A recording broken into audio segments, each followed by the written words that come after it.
السلام علیکم، میرا نام ایمان ہے۔ آج سے 1.5 مہینے پہلے میرے ساتھ یہ واقعہ پیش آیا ہے۔ جب میں اپنے گھر پر تھی، ثنا نام کی لڑکی اور ارمان نام کا لڑکا میرے گھر پر آئے اور مجھے میرے گھر سے لے کر گئے اپنے فلیٹ پہ۔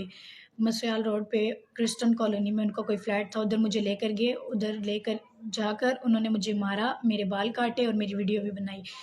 اور اس کے بعد وہ مجھے بیریا ٹاؤن میں کسی فلیٹ میں لے کر گئے، فلیٹ ہے اسپا میں۔ تو ادھر جا کر بھی انہوں نے پسٹل سے ڈرایا دھمکایا اور ویڈیو بھی بنائی، ادھر بھی ویڈیو بنائی اور دھمکی بھی دی کہ اگر میں دوبارہ کدھر نظر آؤں گی تو وہ لوگ پسٹل سے ماریں گے یا پتہ نہیں کیا۔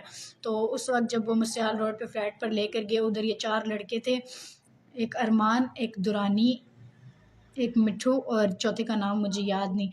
بقایا جب مجھے پتہ چلا کہ انہوں نے میری ویڈیو وائرل کی، انہوں نے کوئی ویڈیو وائرل کیا، مجھے لوگوں سے پتہ چل رہا ہے کہ ہاں جی میری ویڈیو وائرل ہوئی ہے، تو پھر میں چاہتی ہوں کہ ان کے خلاف کارروائی کی جائے۔